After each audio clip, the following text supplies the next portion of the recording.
Oh boy, have we got a doozy of a conversation today to talk about terrible myths the backpackers and hikers still believe that are just not true. And I do want to preface this conversation with the fact that I understand that there's a lot of opinions and thoughts around what I'm going to talk about today. So if you're going to leave a comment down below, please be respectful and be kind, and let's have a good conversation about these myths. Myth number one is that through hiking is the culmination of what backpacking is. And that is just absolutely not true.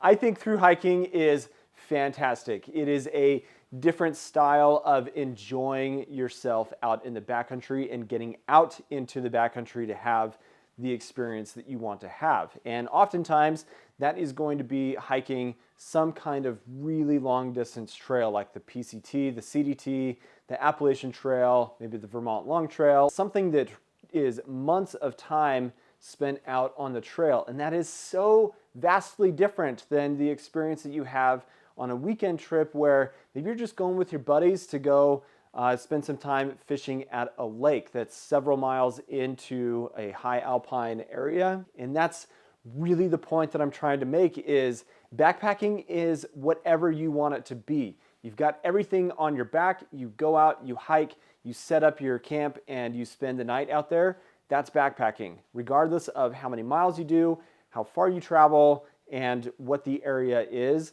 Backpacking is simply that. Stuff on your back, you walk out there, you spend the night, and you have your own experience.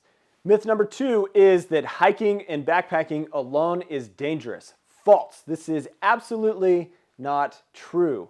I am somebody that spends a lot of time talking about risk management and making really good decisions in the backcountry.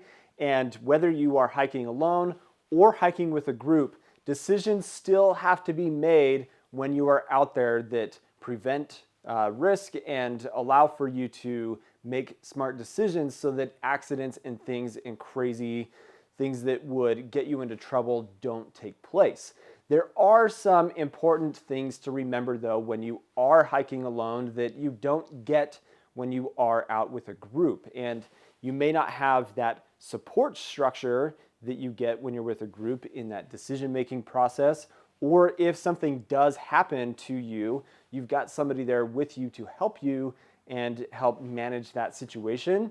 But hiking alone, you're just going to be a bit more forthright in your decision-making processes when you're out there on a trip. And maybe you don't go as far, or you take incremental steps to get yourself more comfortable with spending time alone in the backcountry. But I don't believe that it's fair to say that hiking alone is dangerous and that you shouldn't be able to go out and spend time alone in the backcountry, because honestly, it's very therapeutic. It's something that can bring a lot of opportunity to experience quiet and just some solitude and really be there with yourself and just have a really good experience. So the point I'm trying to get at is that make smart decisions, do your due diligence, plan ahead properly, and have everything set in stone ahead of time that lets friends and family know what's happening as you go out on a trip solo, and just go have a good time.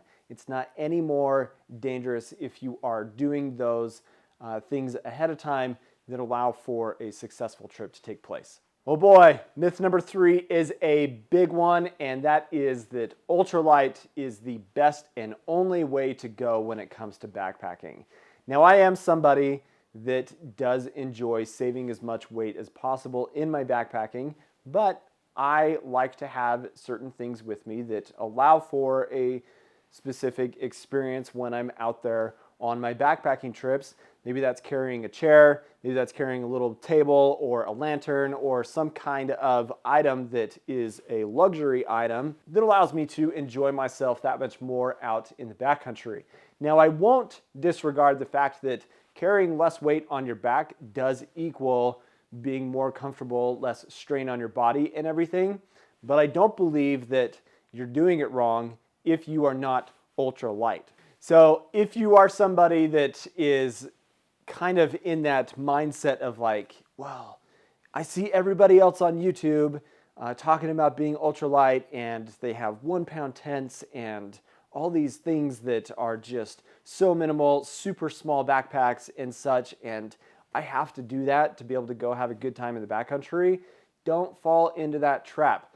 Go out, have your own experiences, and analyze your gear to make changes to it based off of the experience that you want to have when you go out on a backpacking trip. Don't let what somebody else is doing and how small their backpack is, how lightweight their tent and sleeping bag are, to be what you have to achieve to go have a good time when you go out on a backpacking trip. So no, ultralight is not the best and only way to approach your backpacking. So there you go. Those are my terrible myths that backpackers and hikers still believe and follow. I'd be curious what myths or ideas you have believed in the past or you think are still relevant today that aren't necessarily true.